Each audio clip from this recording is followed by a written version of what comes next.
हेमावती नंदन बहुगुणा विश्वविद्यालय के दीक्षांत समारोह में उपस्थित उत्तराखंड के राज्यपाल लेफ्टिनेंट जनरल गुरमीत सिंह जी, मुख्यमंत्री श्री पुष्कर सिंह धामी जी, कुलाधिपति डॉक्टर योगेंद्र नारायण जी, कुलपति प्रोफेसर अन्नपूर्णा नोटियाल जी, अधिकारीगण, शिक्षकगण और कर्मचारीगण, अभिभावकगण और प्रिय छात्र छात्राएं, देवियों और स्वजनों, देवभूमि उत्तराखंड के शिक्षा केंद्र हेमावती नंदन बहुगुणा विश्वविद्यालय में आकर मुझे अपार हर्ष की अनुभूति हो रही है। ये दिलचस्प तथ्य है कि इस विश्वविद्यालय की स्थापना में जन आंदोलन की प्रमुख भूमिका थी। 70 के दशक में शिक्षा के लिए आंदोलन करना यहाँ की विकसित जनचेतना का प्रतीक है। मुझे खुशी है कि वर्ष 1973 में स्थापित इस विश्वविद्यालय ने समय के साथ अपने आप को ढाला है। आज जब हम वीमेन लीड डेवलपमेंट की दिशा में आगे बढ़ रहे हैं, तब इस दीक्षांत समारोह की विषय वस्तु सशक्त महिला समृद्ध राष्ट्र हेमावती नंदन बहुगुणा विश्वविद्यालय की प्रगतिशील सोच को परिलक्षित करती है। मुझे बताया गया है कि इस विश्वविद्यालय में पढ़ने वाले कुल विद्यार्थियों में छात्राओं की संख्या छात्र से अधिक है। आज जिन 44 विद्यालयों को स्वर्ण पदक प्राप्त हुआ है, उनमें 30 बेटियां हैं।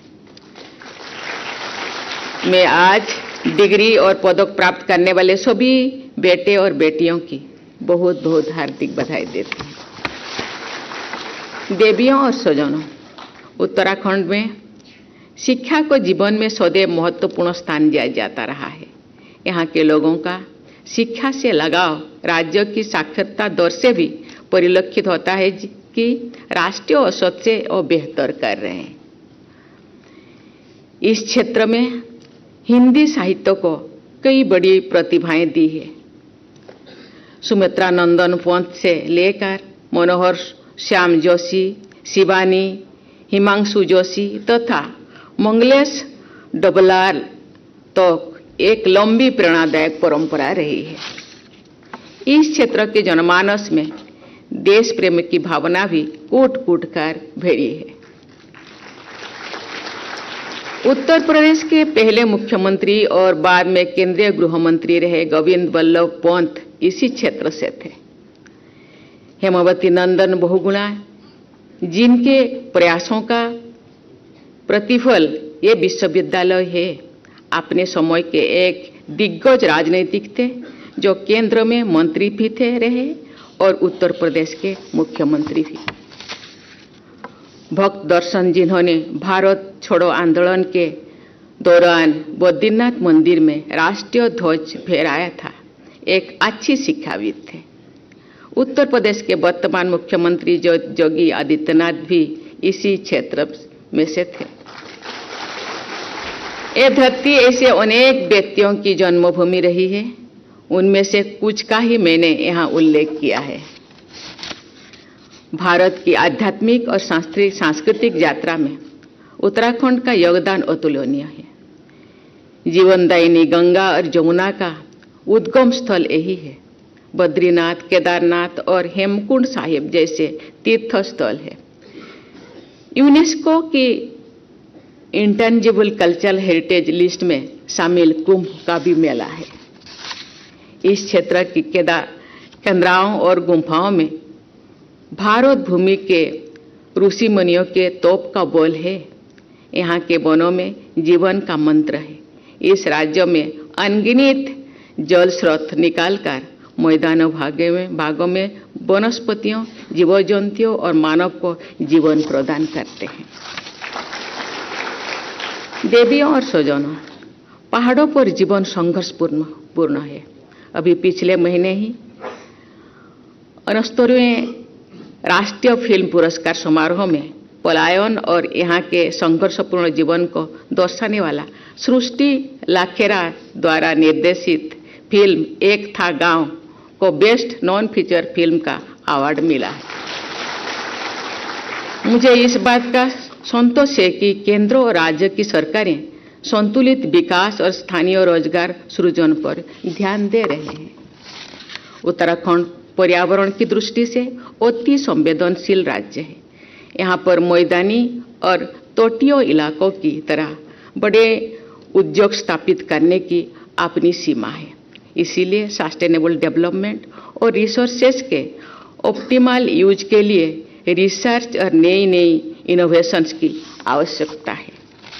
स्थानीय आवश्यकताओं और बाध्यताओं को ध्यान में रखते हुए कैसे आर्थिक विकास किया जाए और रोजगार के अवसर पैदा किया जाए, ये आपके सामने चुनौती भी है और अवसर भी है। इस राज्य के एकमात्र केंद्रीय विश्वविद्यालय होने के कारण हेमावती नंदन बहुगुणा विश्वविद्यालय की जिम्मेदारी और भी बढ़ जाती है। इस विश्वविद्यालय से जुड़ी सभी लोगों से ये अपेक्षा की जाती है कि आप शिक्षा को समाज के साथ जोड़ें, उसे समाज की बेहतरी और कल्याण में लगाएं। मुझे ये जानकर खुशी हुई है कि इस विश्वविद्यालय के अंतर्गत high altitude plant physiology research centre पर्वतीय पौधों के सर्वाइवल, अडॉप्टेशन एंड प्रोडक्टिविटी पर शिक्षण, प्रशिक्षण और अनुसंधान कर रहा है। ये भी प्रसन्नता की विषय है कि डिपार्टमेंट ऑफ इन्वायरमेंटल साइंस द्वारा उत्तराखंड के उच्च हिमालय क्षेत्र के जैव संसाधनों के संरक्षण पर अनुसंधान किया जा रहा है। जिस राज्यों में पर्यावरण संरक्षण के लिए चिपको आंदोलन जैसा आंदोलन हुआ हो, उस राज्यों में स्थित इस विश्वविद्यालय के द्वारा किए जा रहे ये प्रयास सर्वथा उपयुक्त है। देवियों और स्वजनों, ये बहुत ही प्रसन्नता की बात है कि ये विश्वविद्यालय आगामी 1 दिसंबर को अपनी स्थापना व 50 वर्ष पूर्ण कर रहा है।